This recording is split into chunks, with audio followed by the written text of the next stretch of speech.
So we're doing the feasibility and economic recovery in Indian country. Matthew Robinson is the co-founder and principal of KlasRobinson Q.E.D. Matt's been a consultant in the hospitality industry for 30 years, specializing in market research, feasibility analysis, and economic impact studies. With a background in planning and economic development, Mr. Robinson has specific expertise working in Indian country on gaming and tribal economic diversification projects, including the gas stations, C-stores, travel plazas, and casinos, both on and off reservations. Our other speaker is Cameron Goodwin. They didn't give me a bio on Cameron. Cameron has been a CFO for a casino. Cameron's been in general management of a tobacco company. Cameron's been in retail business. He's a consultant. He's a project manager at Swimmers with Marie right now. So with his Samish, I'm sorry, I did it again. But I'm not going to go too much more into detail, Cam. So he's got a very diversified background, and he's like I said, he's a consultant there, and he works with the Whitener Group. With that said, I'd like to turn it over to you two folks. I'm going to do the podium. Okay. Because I can't see. Okay. I'm going to steal the podium. Oh, If that's all right. go for it. Good afternoon, everybody. Yeah. Okay, so feasibility, really exciting, okay? It is. Oh, you can see how many people stayed for our presentation. Well, yeah. Yeah. So I'm going to start out with some tribal C-store trivia. Shout out the answers, okay? And I won't put anybody on the spot. Approximately how many tribally owned C-stores are there in the country, with the caveat could be owned by the tribe, which is in tribal government, or tribal individuals? Any guesses? 300. Ooh. So right now, last time we did the census is about 529, so we're probably about 540 right now, and that's nationwide. Next question. Of all the states in the country, which state has the most tribally owned gas station convenience stores? New York.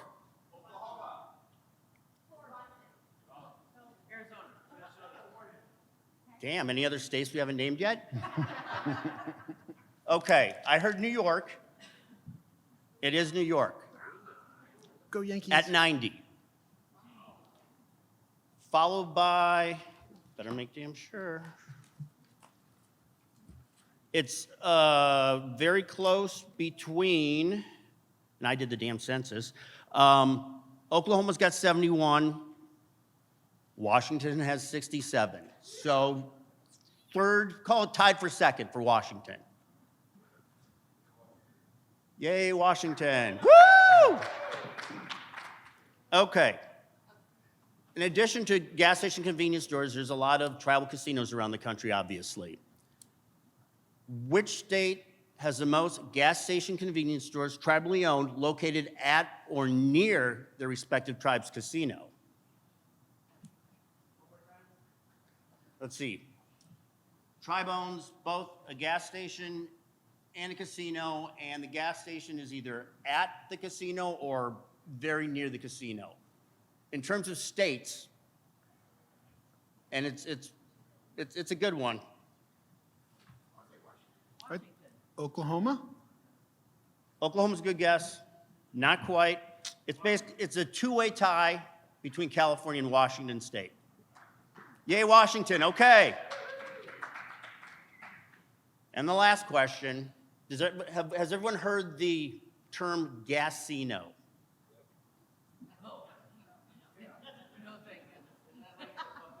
It is just like, no, it has nothing to do, and it has nothing to do with flatulence or anything like that.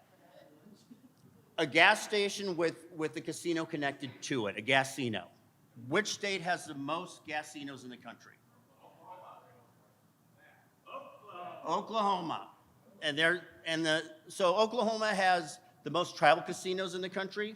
They're pushing 150 right now. 1 in 4 of those casinos is a gasino.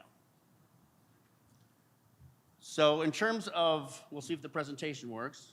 Okay, so this map is of all the tribally owned gas station convenience stores in the country.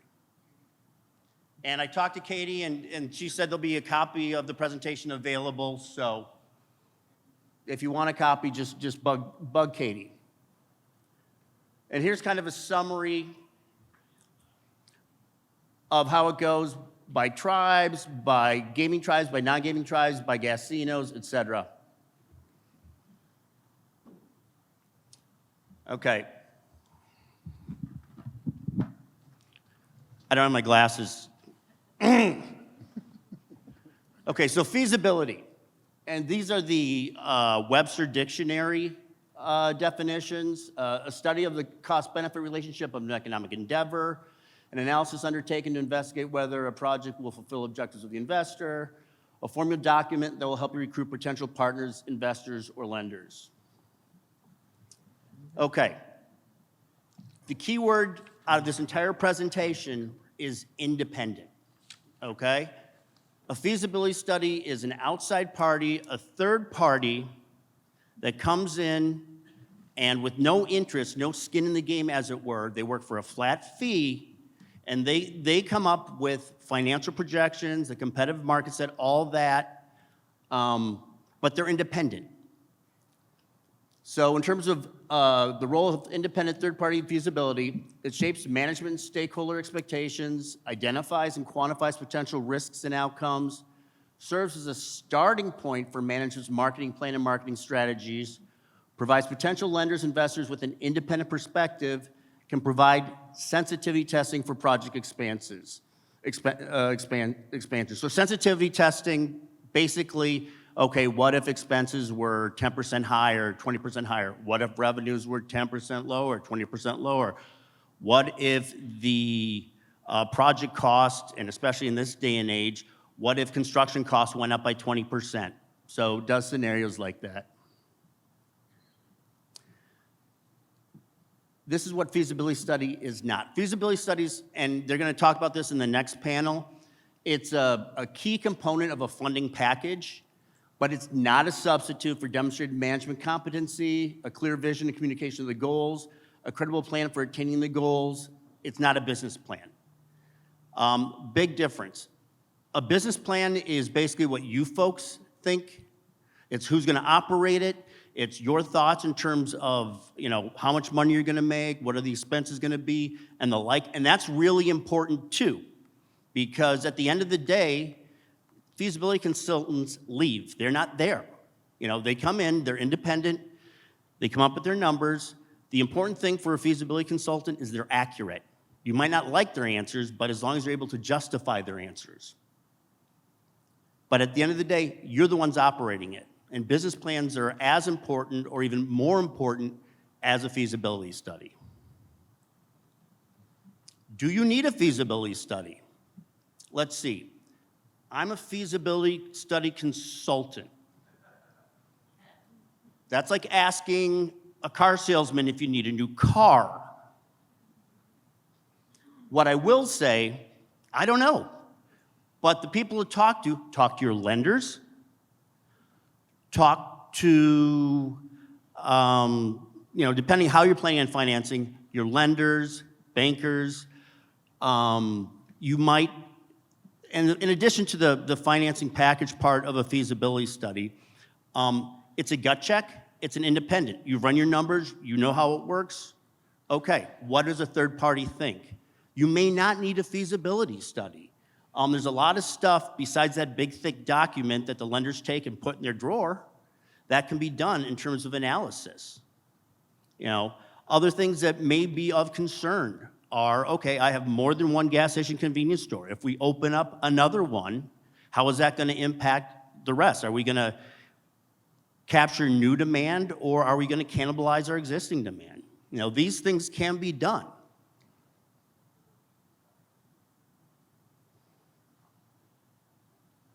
Okay, the feasibility study process, and I'm not going to go through. So basically, you've hired a feasibility consultant to come in. You've decided that you need a feasibility study in the first place, or your lenders tell you that you do. So they'll come in, They'll meet with you, they'll interview key stakeholders, they'll visit your property or the site, they will go visit your competitors, not dressed like this, but like customers, you know. They will then go back to their offices and they'll do their research, their analysis. And this is the demographics, this is the comp market. They'll come up with their recommendations and financial projections. Then they'll present them to you in terms of the documentation. What's really important for the documentation, you own it, it's your report, okay? So often we're asked to present examples like, hey, do a case study. Well, we don't own the product. With the permission of that tribal client, then we're able to share that, but it's your information.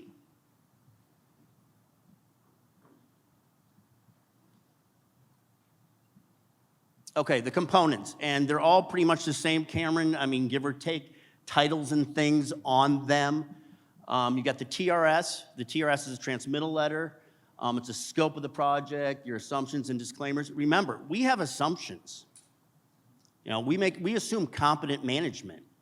We assume that depending on the laws and regulations of the state, you know, that you are meeting those laws, that you're going to operate within the laws of that jurisdiction. There'll be an executive summary, a site analysis facility summary. Site analysis basically looks at, okay, access, visibility. Are you near a highway? Are you near a source of demand? Market characteristics, that's more of your, where your demand's coming from. It's population, it's income levels, it's traffic counts. It's if you're located near a casino, for example, or some other large, in addition to population, resident population, you know, where's the demand gonna be coming from? Competitive environment, it looks at not just your existing competition, but potential competition. And not just, the thing to keep in mind for competition, there's you, there's your competitor, but how are you in comparison to your competitors, if you have the source of demand here, who's closer? Because that's something that needs to be taken into consideration. You know, do you have a competitive advantage in terms of location, access, superior product, discounted prices? Facility recommendations, that's how big, square footage, number of pumps, types of retail, do you have a drive-through, et cetera, et cetera, et cetera. Utilization, basically that is gallons sold, an assumed price per gallon, and then some other things such as if you do heavy-duty tobacco, it'll have cartons sold, et cetera. Financial projections. It's kind of like what you have as an income statement. It's revenues, cost of goods sold, expenses for ongoing operations. ROI is return on investment. A real simple calculation of ROI is project cost, and that's divided by, I'm sorry, cash flow divided by project cost, and that comes up with your return on investment. Basically, how long will it take to repay the project cost? And then I mentioned sensitivity analyses. That's the what if revenues decline? What if expenses increase? Now, this is kind of the standard feasibility components, and this is true for any business, not just a gas station convenience store. It could be a casino. It could be a hotel. Okay, what's unique in Indian country, and this is, you know, when a study is being done for you, you make damn sure that these things are being taken into consideration. Because this is all about what can you offer that your competitor cannot offer, okay? Sovereign immunity. Fee versus trust land. Well, guess what? If you're not paying taxes, that's a huge competitive advantage. State tribal compacts and agreements. Depending on the state, because we do this presentation outside of Washington, but there may be tribal compact and agreements in terms of fuel, cigarette tobacco, liquor, and other.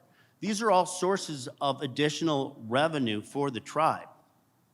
And what's unique about gas station convenience stores, at least those owned by the tribe, is it's a government-owned business. So while the fuel margins and the like determine the profitability of the gas station convenience store, there's other money that the tribe will be generating. And depending on the jurisdiction, the tribal taxes may generate more revenues than the actual business itself. What's also unique about Indian country, in addition to a for-profit business, it's a community asset. I personally think every tribe should have a gas station convenience store. Why? Because, let's see, it internalizes the externalities, which basically means time costs money. You got to factor in, do you have to drive an hour to get your basic groceries, to get your supplies? As a tribal member, or can you keep the money on the reservation? And then casino affiliation. We've got, Washington is tied for first place in terms of gas station convenience stores in proximity to their respective tribal casinos. What is the one thing that a casino has? Captured demand.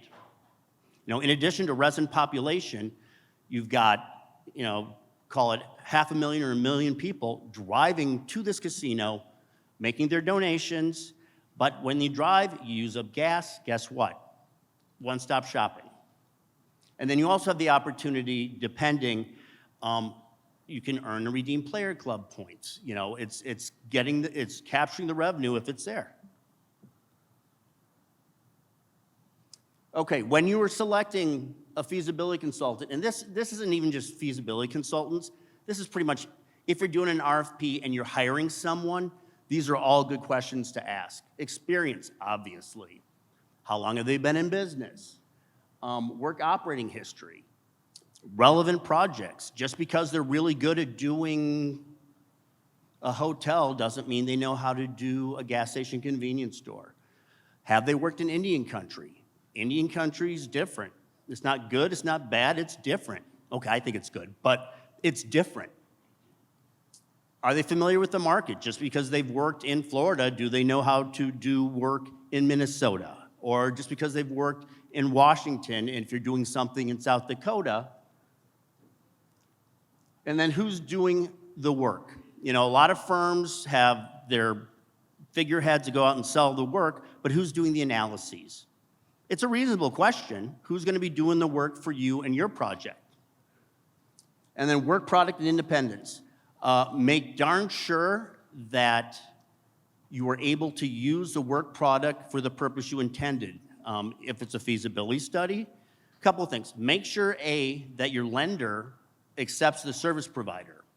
Because if you have someone do a feasibility study that your lender doesn't know from Adam or Eve, they are less likely to give it the importance that it deserves or may warrant. Okay? So once again, talk to your lenders. They're the ones, if you're going through all this process in order to get financing for a project, you might want to talk to Dave, forgive me, the horse's mouth, and that's a nice way of putting it, to find out, A, if they accept that lender, B, is this the right study? Like I said, you might not need a feasibility study, but the people to talk to are the lenders. See what they require in order to lend you money. And then references, obviously. Okay, economic recovery, and Cameron's going to touch more on the economic recovery. COVID changed everything. Paradigm shift. If you think about it, gas station convenience stores were always essential businesses, but no one thought about that until COVID. Then all of a sudden, they were the only place open, they were the only place you could do in and out, but it also changed the way all of you did business. All of a sudden, curbside, who would have done curbside? When people think about gas station convenience stores, and this is stereotyping, they think of the one person sitting behind the counter watching TV going blah, blah, blah. No.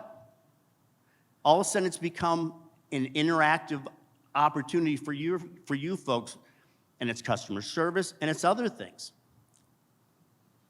During the pandemic, margins went up, profits went up, but the whole way that people started, not just the fuel, because to be fair, we had to pay at the pump before COVID, but the other things, the drive-through stuff, the curbside stuff, these became all new. But guess what? These are all new opportunities for gas station convenience stores. Okay, economic recovery variables, and the list goes on and on. These are the only ones I could find cool icons for. Supply chain, we're dealing with this right now. Inflation, oh boy, this is day to day. Employment and wages, I'm not sure about Washington State recently. You guys having a hard time keeping employees? So that would be a probably. Does everyone remember before the pandemic when they talked about a mandatory minimum wage of $15 and everyone was so up in arms about that? Does anyone have employees making less than $15 an hour right now? Consumer confidence, which is up, relatively speaking. I call it coronavirus version 2, 3, 4, 5, 6. There's stuff that's going to happen, you know. Midterm election, that's on its way. Geopolitics, in this one I'm talking about, you know, Russia, fuel prices, et cetera, and even climate change. But the one thing that these all have in common is they're beyond your control. So when you're thinking about your business, what's within your control? Let's see, customer service, quality of service, different ways think about different ways you can differentiate your businesses from your competitors, because that's how you survive. Everyone's facing the same problems. How can you differentiate yourself? So I'm not gonna rub salt in the wound, but here's some of this is gas prices for the past 5 years, past year. So I was putting together this presentation, and I got thinking about all the other presentations that I do, whether it's casinos or, you know, not just C-stores, but how do you grow, recapture revenues in an increasingly competitive market? And it dawned on me, this is true for just about every business. You differentiate from the competition, you attract new customers, you protect, retain your existing customers, you increase the length of the visit, and you're like, that's weird. No, just give me a second, we'll get to it. Spend more money, obviously, increase the frequency of their visits, and tell more people. You're a convenience store, be convenient. And then the obvious, customer service. I've been some fairly, from the outside, not the nicest gas station convenience stores, but the people inside make the difference. And I would rather go see them than see the new fandangled place down the street, because the people make the difference. Okay, trends with respect to economic recovery. And a lot of this stuff you folks already have, so I'm just gonna go through it real quick, and we're gonna turn it over to Cameron.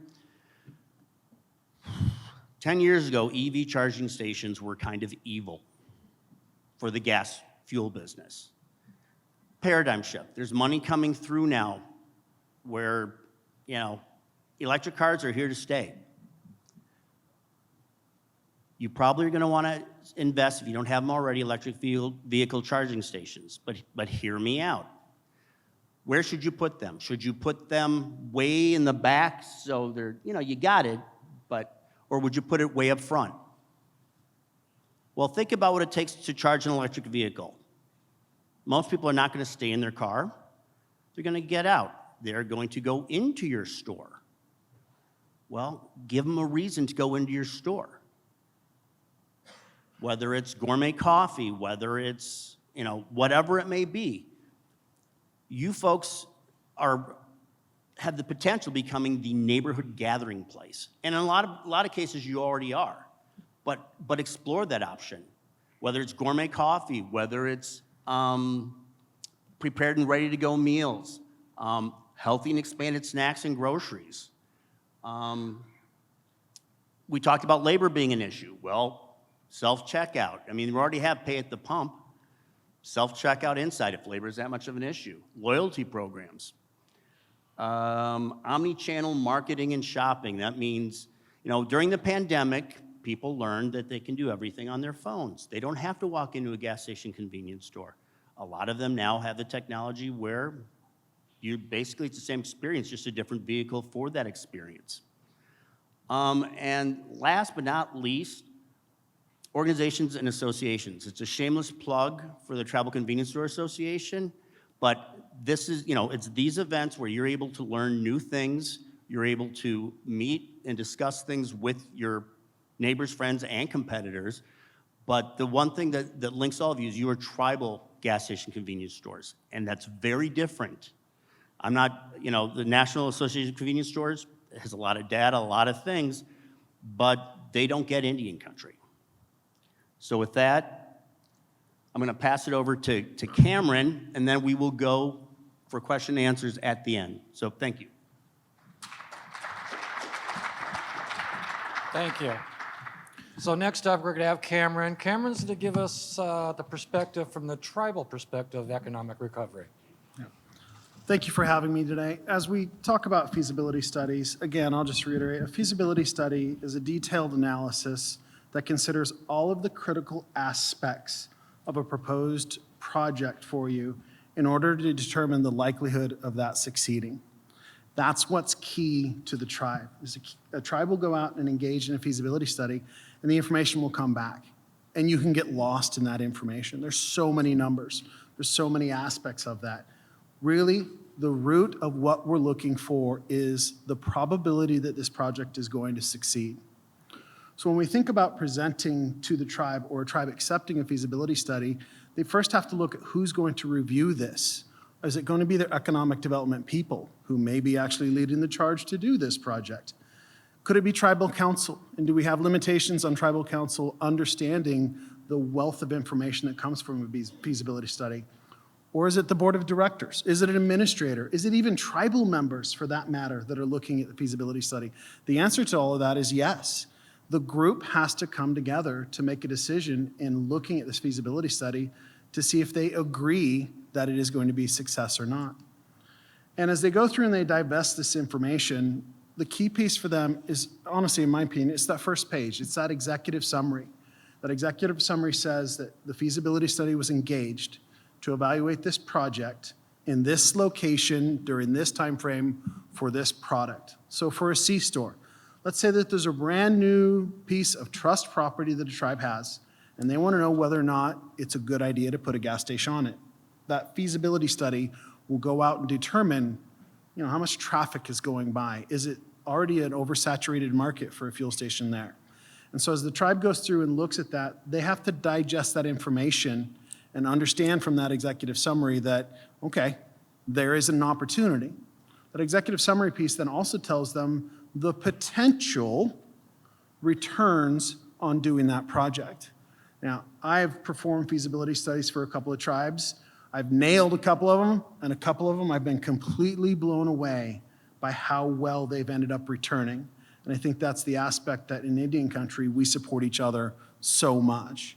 And so I've seen some of those projects that I've done return even past what we expected. And I've talked to a few of you today who have projects going on that have also seen the surpassing of those expected numbers. But what I get to do is I also get the opportunity to, after the feasibility study's been put together and the projects move forward, I uniquely in my role get to see the results of that feasibility study and to see whether or not they're true. And the tribe gets to determine that with that feasibility study, did they provide the right amount of information and analysis to see whether or not that came through. And in doing so, we kind of use this information from the feasibility study to also determine if you're going to rank it against another project. Sure, you have an opportunity to do a C-store right here at this property, and your feasibility study tells you that it's a good idea to do it, but don't forget the fact that there's other businesses that can happen on that same exact piece of property. In Washington State, cannabis continues to be a developing market for tribes. Heck, it may be a better use, sometimes not, that you're actually going to put a hotel there instead. And these feasibility studies will help you go through and determine that.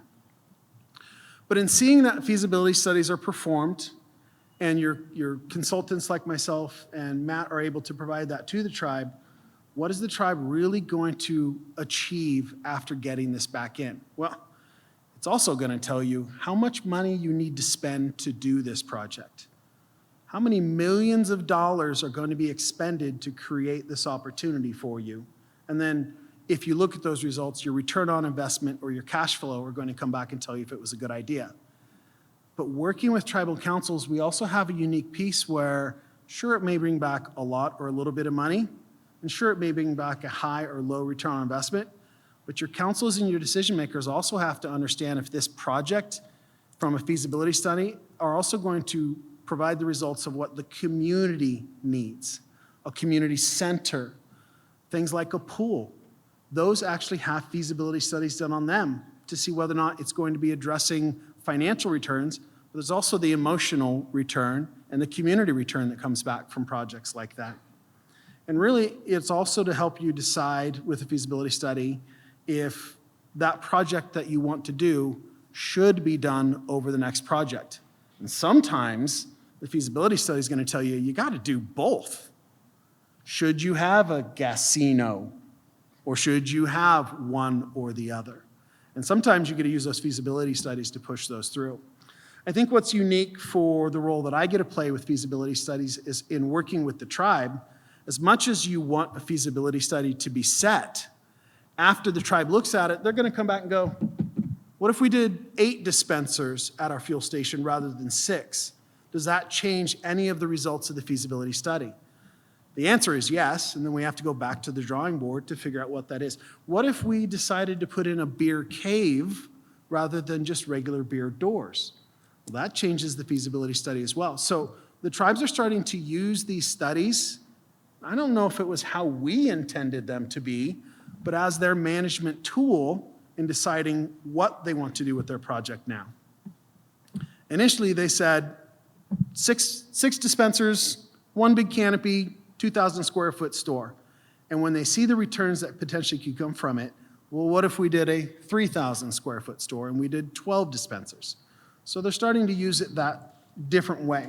And so that leads me into talking about economic recovery from doing a feasibility study. And really, the first view of it, again, is the success of it being a good business. But we also have to ask what else is important to the tribe. In walking the tribe through their feasibility study, we try and get them to first focus on the return on investment. If you're going to put millions of dollars into it, are they going to recover that money? And if so, how long is it going to take them to do so? Part of that is also looking at whether or not the cash flow at the beginning of your project and looking at your feasibility studies cash flow statements will tell you if they can even support it for the first couple of months. It may be the best idea for the tribe at that time, but believe it or not, sometimes we just can't afford to do it. And we'll use this feasibility to go to our feasibility study, to go to our lenders. But even still, it may not be the right time for the tribe. They just may not have the wherewithal to do those types of things. The tribe will also then, like we said before, use this for diversification of their existing revenue streams. This feasibility study that they've engaged on may be completely different than what they're doing today. And it may result in a no on the decision because it just doesn't support what they want to do.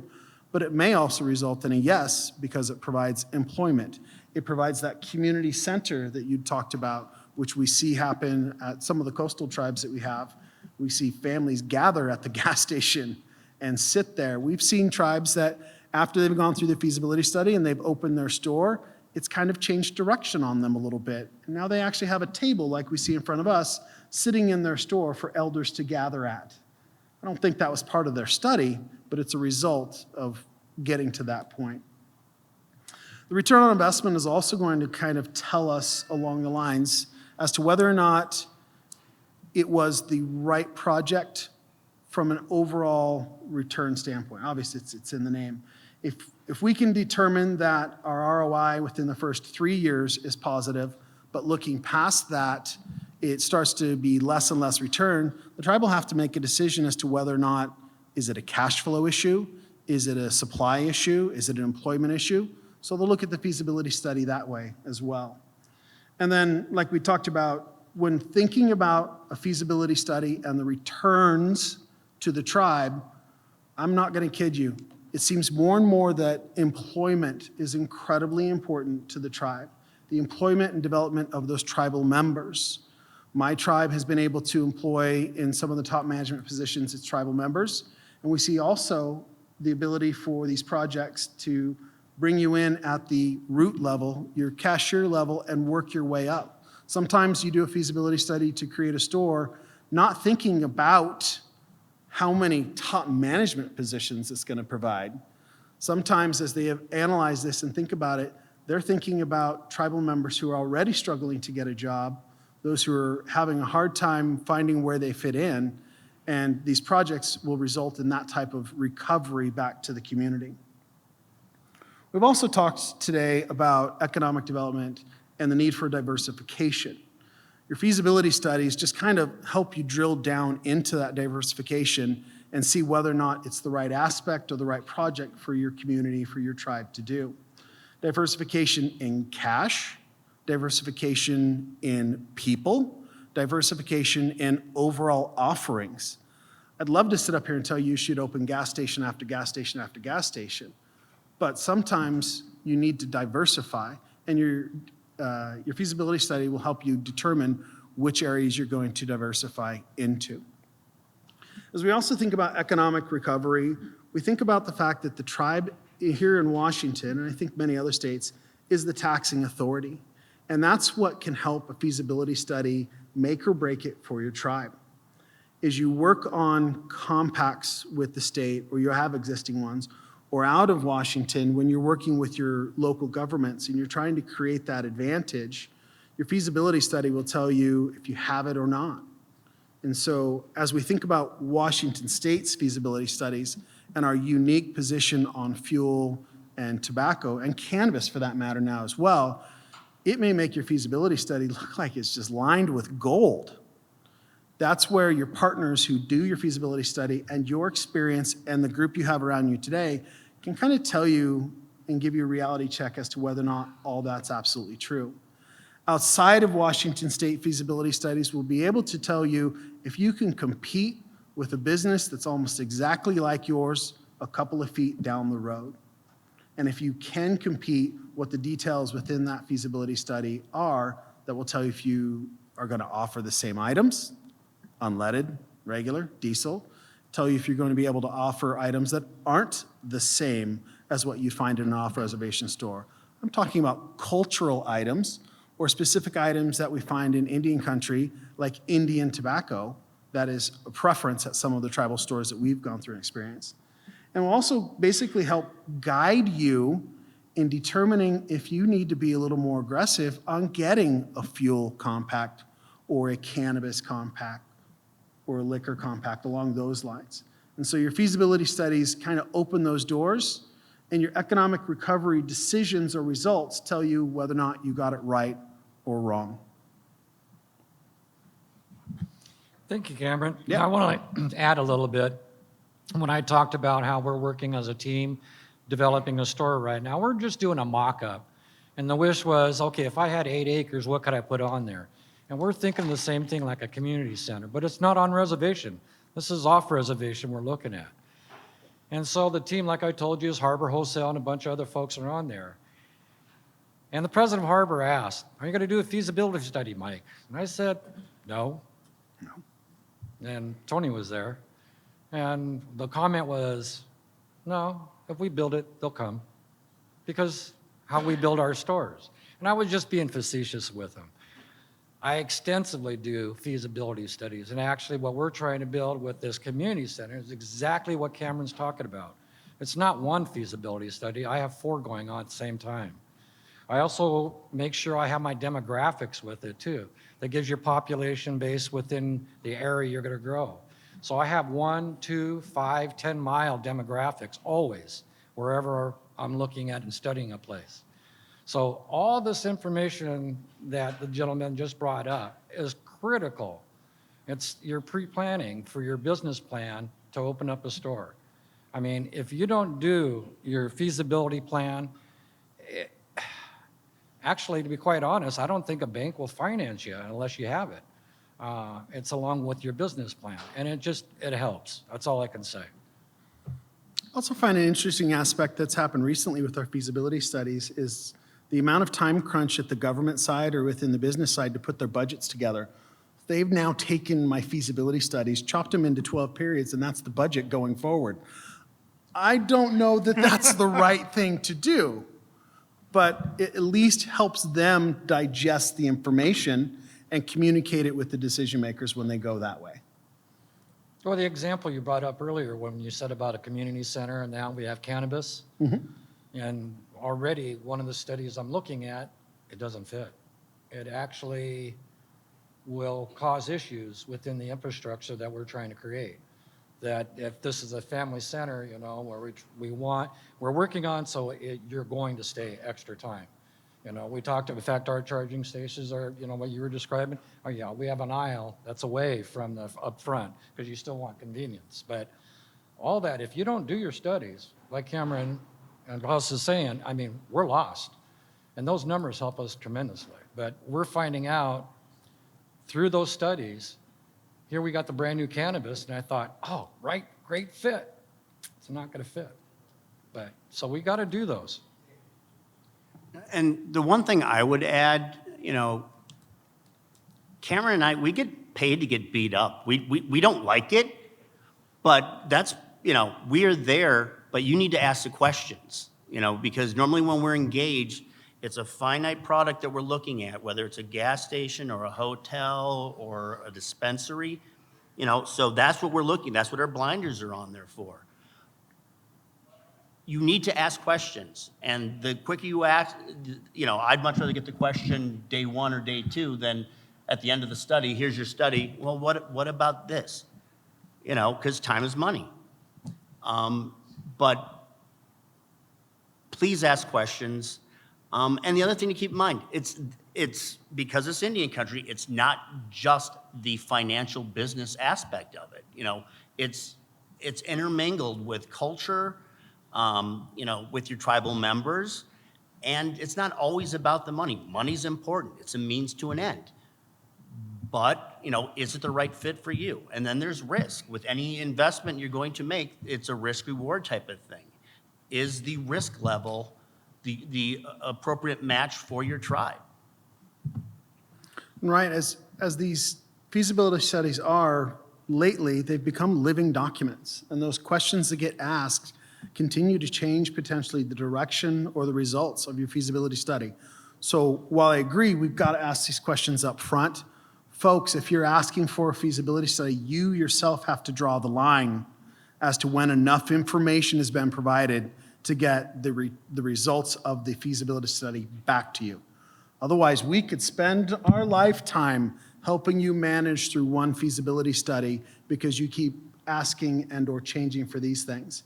If you've got that idea and you want to do economic development, feasibility study is the next tool to help you be able to determine if it's the right thing to do.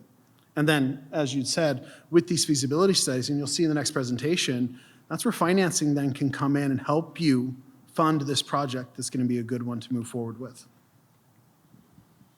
All right, so we did a pretty good job here doing the press. We got about 10 minutes left, so do we have any questions out in the audience that you'd like to ask? Okay then. Oh, there's a We question. have one. It's worth a trip down. So much. Good afternoon. Thank you so much. It was a great presentation, so I appreciate it. I was wondering, I know we're doing a hotel feasibility analysis right now for a hotel next to a casino. And of course, they're so interrelational that you have to analyze the boost that the casino is going to get when you build the hotel. But have you done one with a gas station and a casino? And have you seen a boost in casino profits? Or can you analyze that boost? You first. Okay. I mean, it comes down, the way the analysis would, it's the increase in bodies. And, okay, it's the increase in customers. Yes, yeah, Much good better. point. So it's basic supply and demand analysis. That's what we're doing. And, you know, with the hotel, it's incremental gaming revenue generated at the hotel, for example. With the gas station convenience store, it's more of a volume. So you get into chicken and the egg. And the other way that I may look at it, I think if you have people coming to your casino that, you want to make their donation, obviously, but there's other things that they need. They need to buy fuel. They need to buy convenience items. So in addition to just the fuel purchase or the gaming donation, like you said, they are interwoven. Now, in terms of tracking it, so we're as good as the data available. So for us, what we'll do is, we work with 250 different tribes right now, something like that. We're able to go back and look in our database. We can't share it with you, just like if we were working with your tribe, whatever we have and it's yours. I mean, we can't unforget it, but we're not going to share the direct data with competitors. But looking at, okay, for those tribes that have, say, for example, a Players Club card that works at the gas station and obviously at the casino, you're able to see where their expenditures are, where their bonuses, where they're redeeming their points, where they're earning their points. So to make a long story short, there are ways of tracking it. In terms of the bump, it's basically just like a hotel is the equivalent of creating population for your casino that's not there. The C-store, to a certain extent, is kind of that way. But the other thing to keep in mind, and this brings up the gasino. So there's one of the things in our research, there's a lot of nice destination casinos that have casinos right next to them. And that's counterintuitive. Why would we ever have two gaming facilities? Two different types of gaming. One is convenience gaming, one is destination gaming. Whereas your locals may be happy just to, just like buying a lottery ticket, go in, make a donation in a slot machine at your gas station convenience store. They don't want to take the time to park, to get out, to wander through the facility. So there are two different types of gaming. So for me, with a gasino analysis, I'm going to give you three things to look at. Casino standalone, a gas station standalone, and then the combination of the two. Obviously, that's what it is. Because I have run into instances where it's not a complementing venture. It's a competing venture. And generally when I've run into that, it's because it's such a small footprint. Your ability to turn people over quickly through your fuel dispensers can sometimes outweigh the fact that we've seen them park at the dispenser and go in the casino. And so those are the types of things that you have to think about when it comes to a gasino. I cannot say the word today. Generally, it's exciting. It's a good idea. It really looks like it's going to happen everywhere that it goes. But these feasibility studies, if you ask for it to be broken that three ways, will tell you which one is going to be your best future outcome. So as you go down that path, you may run into size constraints. You may run into participant constraints. What I mean by that is there just might not be enough people around who can stay for that time, because a gas station is an in and out as you're traveling short distance or long distances. And then don't forget the management of the two facilities and the actual brand that you want to represent. If you are a tourist type casino world and you want to bring in a brand of a gasino, you're not more than likely going to want to make it look like Taj Mahal. It's convenient, it's local. Keep that in mind when it comes to your investment piece as you go through your feasibility study. Okay, no more questions? All right. I'm sure our contact information will be available so that if there's follow-up questions, we can give you some free advice. We love that part. As long as it helps your tribes. Thank you, Matthew, Cameron. Thank you. All right, thank you guys, and as usual, as is our custom, for your participation, we would like to gift you with these blankets.